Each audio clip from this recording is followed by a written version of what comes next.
Pada tahun 1972, para peneliti di MIT menyimpulkan bahwa masyarakat akan mengalami kehancuran pada tahun 2040. Sebuah studi lanjutan yang dilakukan oleh seorang analis di KPMG menemukan bahwa kita berada lebih cepat dari jadwal. Peradaban manusia yang maju telah ada selama sekitar 10.000 tahun. Pada masa itu, banyak kerajaan besar yang bangkit dari ketiadaan dan kembali menjadi ketiadaan, hanya menyisakan artefak dan arsitektur yang runtuh. Meskipun sulit bagi para sejarawan untuk memastikan penyebab keruntuhan ini, faktor-faktor penentunya cenderung terbagi dalam 4 kategori besar: isu politik, isu sosial budaya, isu lingkungan hidup, dan tentunya yang menjadi perhatian khusus kita adalah isu ekonomi. Peradaban apapun yang telah disimpulkan menjadi sekedar info dalam buku akan mengalami kombinasi keempat faktor ini. Ada yang hampir seketika kota besar Pompei kalah dari letusan gunung Vesuvius. Ada yang beberapa minggu kekaisaran Aztec runtuh setelah 93 hari melakukan perlawanan ke Spanyol. Dan ada yang memakan waktu berabad-abad. 250 tahun memisahkan puncak kekaisaran Romawi dengan keruntuhannya. Peradaban modern kita adalah yang terbesar yang pernah diketahui, ratusan ribu kali lebih kaya dan lebih maju daripada yang bisa dibayangkan oleh kerajaan-kerajaan terbesar dalam sejarah. Kalau kamu menonton video ini, kamu punya akses ke internet. Kalau kamu punya akses ke internet, kamu punya akses ke sumber pengetahuan yang tidak dapat diimpikan oleh para cendekiawan dan raja 100 tahun yang lalu. Hal yang sama juga berlaku untuk kemewahan modern lainnya yang kita anggap remeh: pengendalian iklim, perjalanan keliling dunia, pakaian murah dan efektif, obat-obatan, komunikasi instan, makanan berlimpah dan aman, air keran, dan kemewahan kecil seperti dapat mendengarkan lagu favorit kapanpun kamu mau. Pertanyaan yang sering saya tanyakan adalah, siapa orang terkaya dalam sejarah? Jawabannya adalah Elon Musk. Atau beberapa waktu lalu saat kekayaannya lebih dari 270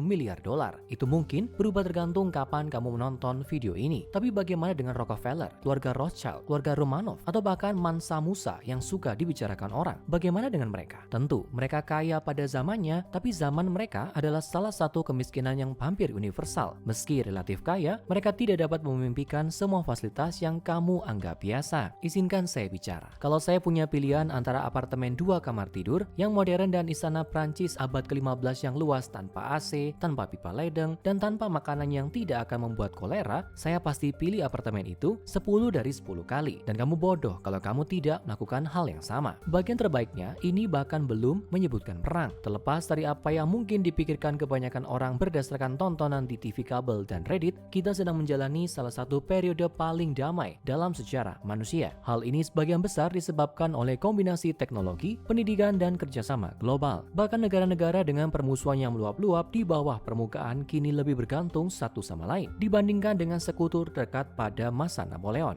Mengapa harus permusuhan saat kita bisa menjadi kaya? Kedengarannya biasa, tapi ini adalah hal yang baik meski berubah-ubah. Membandingkan perekonomian global modern kita dengan kerajaan-kerajaan terbesar sepanjang sejarah, sama seperti membandingkan mesin jet dengan keledai. Itu bukan hiperbola, begitulah kemajuan kita saat ini. Tapi sebenarnya inilah masalahnya. Tentu, mesin jet lebih cepat dan bertenaga dibandingkan keledai, tapi ketahanannya kurang. Satu kelemahan kecil dalam jaringan komponen yang saling bergantung dan sangat kompleks dapat membuat semuanya tidak berguna. Yang lebih parahnya adalah itu bergerak sangat cepat dan terbang amat tinggi, sehingga salah sekecil apapun bisa menjadi bencana besar. Sebagian besar dari kita yang hidup saat ini, dan terutama yang di rumah menonton video via ponsel pintar, tidak akan tahu cara bertahan hidup jika kita tidak punya makanan yang mudah dijangkau. Kadang-kadang diantar ke depan rumah kita. Tapi saya terlalu buru-buru dan mungkin mulai seperti orang gila yang siap-siap menghadapi kiamat dan berteriak bahwa akhir zaman sudah dekat. Jadi, mari kita uraikan dengan tepat bagaimana studi MIT ini meramalkan masyarakat akan runtuh. Metrik terukur apa yang digunakan MIT untuk menentukan apakah dunia sedang menuju ke arah yang baik atau buruk? Apa yang dapat disampaikan oleh metrik-metrik ini kepada kita mengenai kehancuran yang mungkin terjadi pada masyarakat kita? Dan akhirnya, apakah fakta bahwa laporan ini lebih cepat dari jadwal adalah sesuatu yang perlu dikhawatirkan, atau ini semua hanya sekedar kasus yang terlalu mementingkan korelasi statistik? Oke, jadi studi MIT yang secara khusus berjudul Batasan-Batasan untuk Pertumbuhan bertujuan untuk mengeksplorasi apakah penggunaan sumber daya dunia saat ini dapat berkelanjutan. Spoilernya, ternyata tidak. Penelitian ini sebenarnya adalah salah satu studi ekonomi pertama yang memakai komputer dengan model sistematik dinamis. Saya bukan ilmuwan komputer, jadi ada banyak orang yang bisa menjelaskan dinamika sistem jauh lebih baik daripada saya. Tapi singkatnya, ini adalah software yang mencoba meniru cara kerja sistem kehidupan nyata yang kompleks dengan mereplikasinya dalam software. Kedengarannya sangat akrab bagi kita saat ini, tapi ingat, hal itu terjadi pada tahun 1960-an dan 70-an saat komputer terlihat seperti ini dan punya kekuatan pemrosesan yang sama besarnya dengan ceretmu. Terlepas dari keterbatasan ini, tim MIT akhirnya menciptakan menciptakan World 3 yang adalah model komputer untuk perekonomian global. Software ini memodelkan mulai dari pertumbuhan populasi yang bervariasi hingga kapasitas industri dan secara krusial memodelkan bagaimana segala sesuatu akan berinteraksi satu sama lain. Misalnya, populasi yang besar secara alami membutuhkan lebih banyak sumber daya, makanan, air, rumah, dan lebih banyak hal. Tapi populasi yang besar juga secara alami akan menghasilkan lebih banyak inovasi. Kita punya peluang lebih besar untuk menemukan Tesla, Da Vinci, Haber, Bosch, atau Whittle dengan populasi 8 miliar jiwa dibandingkan dengan populasi 2 miliar jiwa, seperti yang terjadi pada dunia 100 tahun yang lalu. Adalah guyonan biasa di kalangan ekonom makro bahwa setiap perubahan pada perekonomian akan mengubah setidaknya 3 hal lain. Kadang kita mengatasi masalah ini dengan asumsi ceteris paribus atau semua hal lain dianggap sama dalam model kita. Asumsi ekonomi ini sangat bagus untuk melihat efek sebab akibat secara terpisah. Misalnya, pajak soda menaikkan harga dan oleh karena itu mengurangi permintaan minuman manis kalau hal-hal lain dianggap sama. Tapi ini adalah dunia nyata, tidak ada yang tetap sama hanya karena lebih mudah untuk membuat model seperti itu. Memprediksi masa depan sangatlah sulit pada saat-saat terbaik dan hampir tidak mungkin kalau kamu tidak memperhitungkan hampir semua variabel. Dan itulah yang World 3 coba lakukan. Program World 3 memiliki sistem untuk memodelkan segala sesuatu mulai dari angka kelahiran hingga teknologi pertanian. Idenya adalah semua variabel ini sangat penting untuk mempertahankan gaya hidup modern yang kita nikmati saat ini. Tapi karena itu berinteraksi satu sama lain, itu rentan pada feedback loop. Ide tentang feedback loop sebenarnya berasal dari pertunjukan musik. Kalau kamu pernah mendekatkan mikrofon ke loudspeaker, kamu akan tahu suara bernada tinggi mengerikan yang keluar darinya. Ini karena mikrofon mendengar suara keras dan lalu memerintahkan pengeras suara untuk memperkuat dan memperdengarkan suara keras itu lebih keras lagi, sehingga suara keras itu dapat ditangkap lagi oleh mikrofon. Dampaknya serupa juga dapat terjadi pada perekonomian. Misalnya, penurunan angka kelahiran dapat menyebabkan populasi menua. Ini akan memberikan tekanan finansial yang lebih besar pada pekerja muda untuk merawat lansia, baik secara langsung merawat mereka di rumah atau secara tidak langsung melalui pajak untuk mendanai skema pensiun dan perawatan lansia. Tekanan finansial ini berarti pekerja yang lebih muda punya lebih sedikit waktu dan kondisi yang kurang nyaman untuk memiliki keluarga sendiri dan akan mengalami penurunan angka kelahiran lebih lanjut. Ini sebenarnya adalah contoh yang sangat penting sehubungan dengan studi MIT. Kamu tahu, meskipun penelitian ini memperhitungkan ratusan variabel dalam model ekonomi global yang dihasilkan komputer, penelitian ini hanya tertarik untuk melacak 5 variabel saja. Itu adalah populasi, hasil industri, produksi pangan, sumber daya yang tersedia, dan polusi. Patut diingat bahwa laporan ini diterbitkan pada 1972 sebelum perubahan iklim menjadi perhatian komunitas ilmiah dan tentu jauh dari isu yang diakui secara luas seperti saat ini. Kemungkinannya adalah jika makalah itu direplikasi hari ini, maka makalah itu juga akan mencakup rata-rata suhu global. Tapi kenyataannya tidak demikian. Meskipun demikian, kamu seharusnya dapat melihat semua faktor individu ini sangat penting pada cara kita hidup dan bekerja di seluruh dunia saat ini. Tapi mungkinnya lebih penting adalah bagaimana faktor-faktor itu akhirnya berinteraksi satu sama lain. Mari kita kembali ke zona aman para ekonom dan berasumsi semua hal di luar pangan dan populasi adalah sama. Sekarang variabel-variabel ini jelas bergantung satu sama lain. Kalau yang satu bergerak, maka variabel yang lain juga akan bergerak. Semua hal dianggap sama, tapi hal ini terdengar lebih mengkhawatirkan. Penurunan jumlah penduduk menyebabkan penurunan produksi pangan, atau penurunan produksi pangan menyebabkan penurunan jumlah penduduk. Ya jelas, ada dua skenario yang sangat berbeda di situ. Oke, sekarang setelah kita paham cara menafsirkan data yang dihasilkan oleh laporan ini, jadi apa isi laporan itu? Sama seperti ekonom yang baik, para peneliti melakukan lindung nilai pada taruhan mereka. Memprediksi masa depan dengan tepat adalah tugas yang bodoh. Mereka bisa saja menerbitkan makalah mereka satu hari sebelum desain reaktor fusi yang layak secara komersial dikembangkan. Dan para peneliti menyadari hal ini, jadi yang mereka lakukan adalah mengubah kondisi awal dan menjalankan simulasi berulang. Dalam beberapa simulasi, mereka berasumsi bahwa inovasi tetap berjalan dengan kecepatan yang konstan dan produktivitas pekerja terus meningkat seperti saat ini. Dengan simulasi lain, mereka berasumsi bahwa inovasi teknologi terus bertambah dengan sendirinya, yang berarti hal-hal seperti memanen sumber daya dari luar angkasa atau menanam makanan di laboratorium menjadi mungkin dilakukan. Dan dalam simulasi lain, mereka berasumsi bahwa kemajuan teknologi perlahan-lahan akan mencapai titik tertinggi. Catatan singkatnya adalah bahwa keadaan teknologi yang tidak menentu mungkin tidak terdengar realistis bagi kita saat ini. Tapi hal itu terjadi karena sebagian besar dari kita tumbuh di masa inovasi yang terus-menerus. Hukum Moore adalah contoh yang bagus untuk ini. Selama 5 dekade terakhir, daya komputasi meningkat 2 kali lipat setiap 2 tahun. Tapi kita mulai mencapai batas fisik berapa banyak transistor yang dapat kita masukkan ke dalam sebuah microchip. Teknologi yang menjanjikan seperti komputasi kuantum mungkin dapat mengatasi masalah ini dan memungkinkan kita untuk terus memperoleh akses pada daya komputasi populasi yang lebih besar, tapi mungkin juga tidak, dan ini salah satu contohnya. Banyak inovasi teknologi saat ini di mana perusahaan-perusahaan besar yang menemukan cara-cara baru dan inovatif bagimu untuk buang-buang waktu sambil menonton iklan. Dan ya, saya sadar saya adalah bagian dari ini, tapi ini memang begitu. Kamu adalah subscriber terbaik kami. Apapun itu, inovasi teknologi hanya salah satu variabel yang diubah para peneliti di laporan ini. Mereka juga menjalankan model yang mengasumsikan tingkat kelahiran lebih rendah, tingkat kelahiran lebih tinggi, tingkat daur ulang lebih tinggi, penemuan sumber daya lebih banyak, tingkat perdagangan global lebih besar, dan lebih rendah. Mereka pada dasarnya mencoba memperhitungkan setiap hasil yang mungkin terjadi dengan kombinasi faktor-faktor yang realistis dalam model ekonomi ini. Mereka lalu menghitung rata-rata lintasan dari 5 faktor penting untuk menentukan di mana umat manusia akan berakhir. Seperti yang kamu duga dari berbagai model dengan variabel yang berubah, setiap saat mereka mendapatkan hasil yang berbeda-beda. Tapi semuanya punya satu kesamaan. Semuanya menunjukkan penurunan yang signifikan sekitar tahun 2040.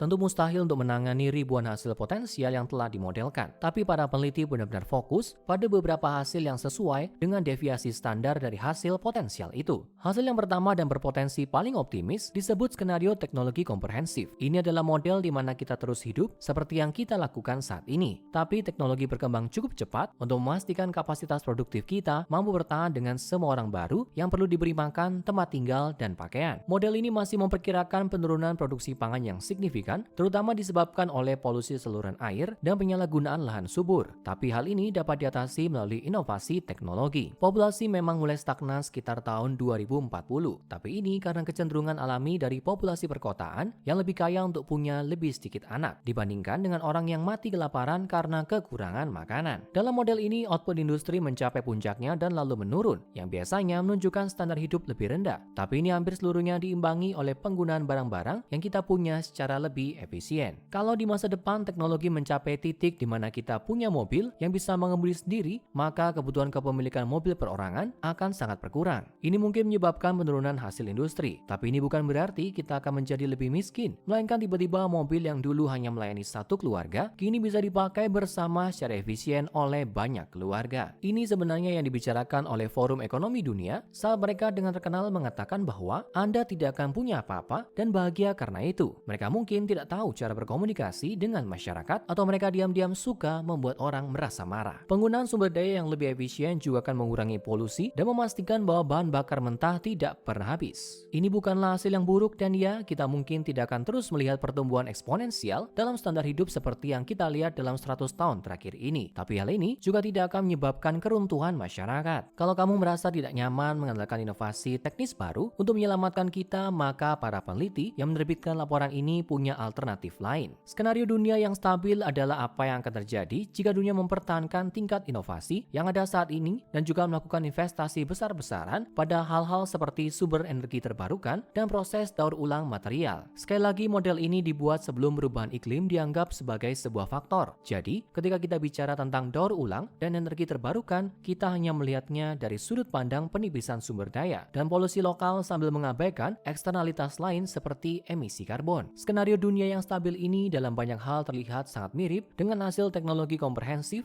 yang telah kita eksplorasi sebelumnya. Perbedaan utamanya adalah pengurangan produksi industri secara sukarela sebelum hal itu menimbulkan masalah seperti kekurangan pangan dan polusi yang berlebihan. Dari semua model yang didasarkan pada kombinasi variabel yang berbeda, model inilah yang diidentifikasi oleh para peneliti sebagai model yang paling optimis. Sekali lagi, kelompok yang optimis menunjukkan perkembangan teknologi yang tidak terduga dan secara radikal mengubah cara kita menjalankan perekonomian. Hal ini bisa terjadi dan mudah-mudahan akan terjadi, tapi sulit untuk membuat rencana konkret untuk teknologi yang bahkan belum bisa kita bayangkan. Selain mungkin pengorbanan spiritual ke Papa Elon. Tidak salah juga, kabar buruknya adalah meskipun studi awal pada tahun 1972 berpendapat hal ini bisa menjadi sesuatu yang bisa kita upayakan secara realistis, garis waktu dari semua variabel yang ditangkap dalam hasil ini paling tidak sesuai dengan realitas kita saat ini. Seperti yang dieksplorasi pada studi tindak lanjut di tahun 2021. Studi Gaya Harrington malah menunjukkan bahwa jalur yang sebenarnya kita jalani paling mewakili apa yang oleh para peneliti pada tahun 1972 disebut sebagai skenario hidup seperti biasa 2, dan itu tidak bagus. Ini adalah model yang menyoroti keruntuhan yang sangat jelas. Polusi terus meningkat secara eksponensial dan hal-hal seperti daur ulang material umum tidak pernah layak secara ekonomi atau disubsidi secara luas. Output industri memang mencapai tingkat yang lebih tinggi dibandingkan skenario lainnya, tapi disitulah kabar buruk selesai. Penurunan produksi pangan menyebabkan penurunan angka kelahiran secara besar besar-besaran di negara-negara kaya dan kelaparan di negara-negara miskin. Kurangnya pekerja muda mengurangi hasil industri yang selanjutnya menghambat kesejahteraan ekonomi. Sumber daya yang mudah diakses juga semakin berkurang sehingga semakin mengurangi hasil industri dan kemakmuran ekonomi. Secara keseluruhan ini adalah apa yang kamu anggap sebagai kehancuran total masyarakat. Saya katakan di awal video ini bahwa saya lebih suka menjadi pekerja kelas menengah di dunia saat ini daripada menjadi raja di 150 tahun yang lalu. Kalau model bisnis seperti biasa ini bisa diterapkan, maka saya lebih memilih menjadi pekerja kelas menengah saat ini lalu menjadi raja 20 tahun ke depan, dan itu menakutkan. Jadi kalau kamu merasa sedikit cemas seperti saya saat membaca penelitian ini, mungkin penting untuk menyikapi kritik dari model ini. Sebuah penelitian yang pada dasarnya adalah teriakan seseorang bahwa dunia akan segera berakhir tentu saja akan ditanggapi dengan sinis. Dan hal itu juga terjadi pada laporan batasan-batasan untuk pertumbuhan. Perlu dicatat bahwa banyak dari kritik ini telah terbukti salah hanya dengan fakta bahwa data itu melacak prediksi dalam model bisnis seperti biasa dengan akurasi yang cukup menakutkan. Kritikus lain menunjukkan bahwa penelitian ini punya cara yang sangat pesimistis dalam memodelkan inovasi manusia. Kritikus mengakui bahwa saat ini tingkat inovasi kita mungkin tidak cukup untuk menghindari kejatuhan seperti ini, tapi kebutuhan adalah sumber dari penemuan. Segera setelah ilmu kemanusiaan kembali menghadapi hambatan, lebih banyak perhatian akan diberikan pada penelitian dan investasi pada teknologi yang dapat mendorong kita dari skenario kiamat model bisnis seperti biasa ke skenario teknologi komprehensif yang lebih sesuai. Kita sudah bisa melihat hal ini terjadi dengan adanya lonjakan besar dalam teknologi energi terbarukan yang ada di publik. Tentu masih ada beberapa kekurangan yang kita punya. Salah satunya adalah pengelolaan sampah yang sangat masif. Tapi kita sudah jauh lebih baik dibandingkan 10 tahun yang lalu. Kalau kamu ingin saya memberitahu apa yang menurut saya akan terjadi, saya lebih mendorong kamu untuk membaca sendiri kedua laporan ini. Secara umum saya ingin bersikap optimis terhadap masa depan. Tapi saya juga menyadari bahwa pendapat saya tidak punya bobot yang sama dengan penelitian yang diterbitkan oleh 17 ekonom dan ilmuwan terkemuka dunia. Penelitian yang telah dibuktikan kebenarannya oleh orang lain yang sangat berbakat. Skenario terbaik semua ini terlalu hiperbola, dan kita bisa memakai ini sebagai alasan untuk belajar tentang batas-batas pembuatan model sistematis untuk memprediksi skenario terburuk masa depan. Saya pikir ini saatnya untuk mulai belajar cara mencari makan di alam liar, dan itu bisa kamu mulai sekarang.